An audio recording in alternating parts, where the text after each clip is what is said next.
The Palisade is all new for 2020. It technically replaces the old 3-row Hyundai Santa Fe, but it's larger and better suited to compete with other large, 3-row family crossovers. It is mechanically related to the 2020 Kia Telluride. The Palisade has an elegant, attractive cabin highlighted by a large, high-placed infotainment touchscreen and a center console that rises to meet the dash, leaving extra storage underneath. It's both attractive and functional. Quality is also shockingly good, grossly outclassing the 3-row Santa Fe it replaces, and challenging luxury models in its upper trim levels. It is certainly more stylish and looks less utilitarian than a Hyundai Pilot or Subaru Ascent.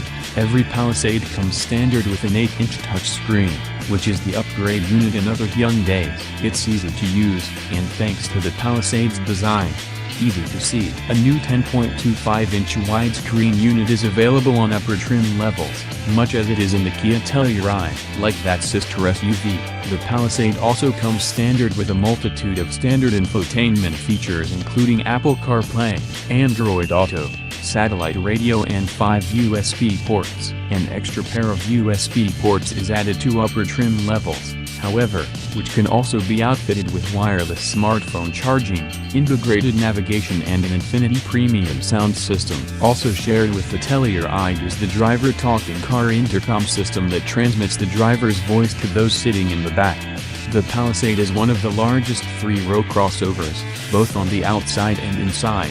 2 are as long and wide, while 3rd-row leg and headroom are among the most generous in the segment. Even a tall adult can fit back there quite comfortably, while 3 preteens should easily be able to shoehorn inside. Better still, the large rear quarter windows mean they won't feel too claustrophobic back there. The 2nd row offers a standard 60/40 split bench seat that results in an 8-person overall capacity, or captain's chairs that reduces capacity to 7. The seats themselves slide forward for 3rd-row access easily at the press of the button, but the resulting pass-through could be bigger. Cargo capacity is excellent, although not quite as spacious as the boxier Telluride. There are 3 fewer cubic feet behind the raised 3rd row, which could be the difference in fitting an extra overnight bag, but nevertheless, there is a bit more space back there in the Palisade than most competitors offer at 18 cubic feet. There is 46 cubic feet when the 3rd row is lowered, which is pretty average for the segment. Every Palisade comes with a 3.8-liter V6 engine that produces 291 horsepower and 262 pound-feet of torque. Front or all-wheel drive are available, and an 8-speed automatic is standard. The towing capacity is 5,000 pounds. Fuel economy estimates had not been announced at the time of this writing, but we would expect them to be the same as the Telluride: 20 miles per gallon city, 26 miles per gallon highway and 23 miles per gallon combined with front-wheel drive, and 19/24/21 with all-wheel drive. We have yet to drive the Palisade with the 3.6-liter V6 wheelget in the United States, nor have our editors driven it on our roads. However, in our first drive of a Korean-market Palisade in Seoul, we reported that it feels solid, responsive and light on its feet. There's a satisfying heft to the steering, which is quick with a 15.6:1 ratio, and the Palisade feels agile on its optional 20-inch tires. Although it is, the big SUV doesn't feel nose-heavy. In fact, it feels much lighter overall than its 4,475-pound curb weight, and its balance should improve with the American market's V6, which weighs 150 pounds less than the diesel that other markets get.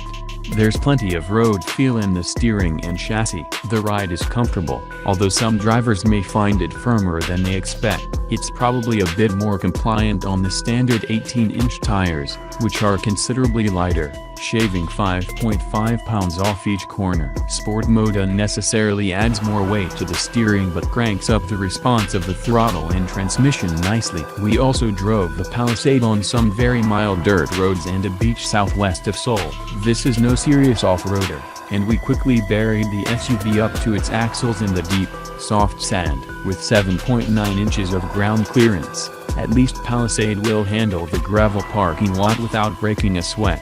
Read in about our driving experiences with the Korean-market Palisade, plus additional details about its design and engineering. See how the Palisade's dimensions and engine specs compare to other three-row family crossovers. There is also this comparison, which includes the Kia Telluride and 2020 Ford Explorer. Hyundai has not released pricing for the 2020 Palisade, nor has it published an in-depth features breakdown. However, we would anticipate that its price and value would be comparable to the 2020 Kia Telluride, which starts at $32,735. A fully loaded Palisade will likely top out around $48,000. We will update this review and buying guide when we know the pricing, which will likely be in June when we drive the North American market Palisade.